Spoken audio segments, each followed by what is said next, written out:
Zach Detmore here with another boring organizational video for your construction or remodeling business. Let's get into it. Today I'm talking about a checklist I made up when we did a lot of bathroom remodels to look over before final inspection.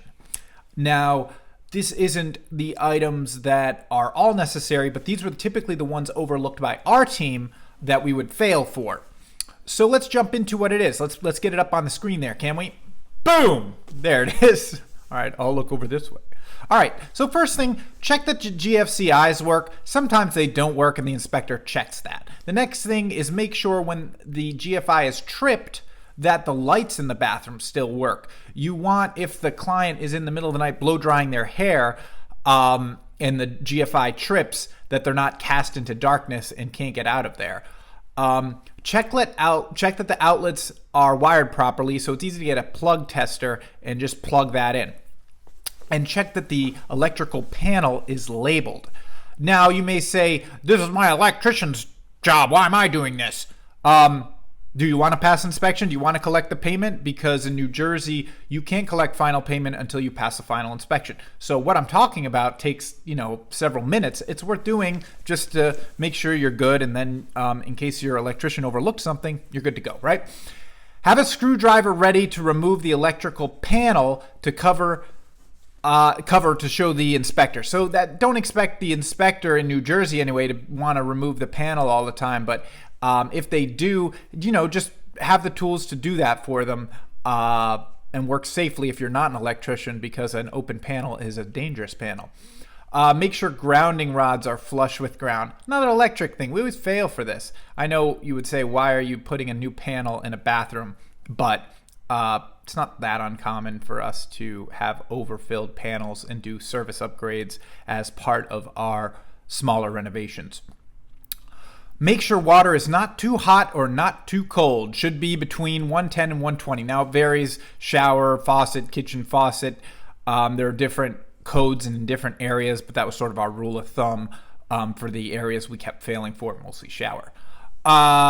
Make sure there's an anti-siphon valve on the handheld shower if it's over a tub. So this is a stupid little code.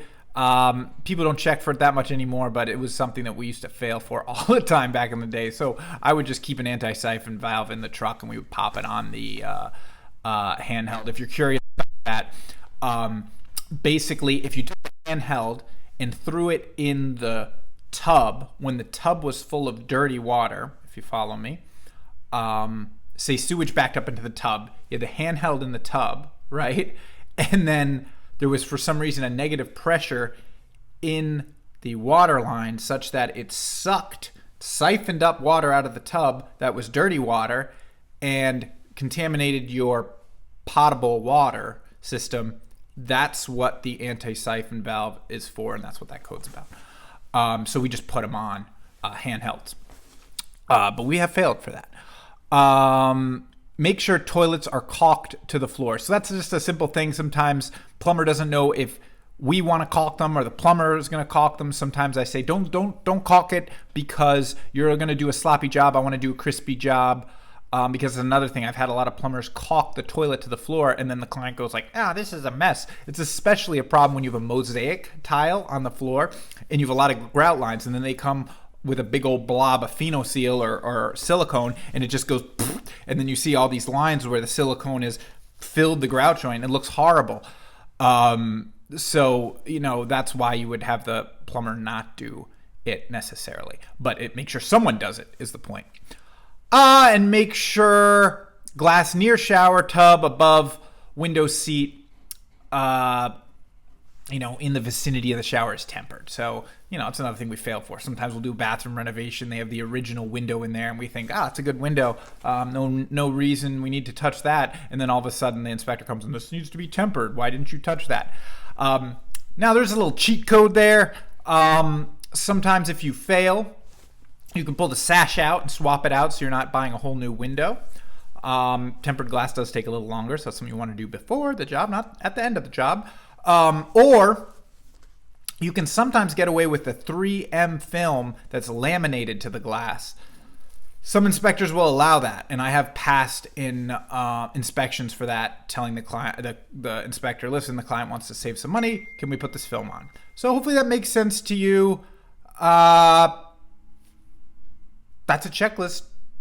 I'd love to hear in the comments what you would add to this checklist, because I think it's very incomplete. But also, one of the powerful things of a checklist is making it short enough that people will use it. And if it's like a scroll, you're not going to do it. So you want to keep it short enough. But I'd love to see in the comments what you would add so we can all sort of benefit.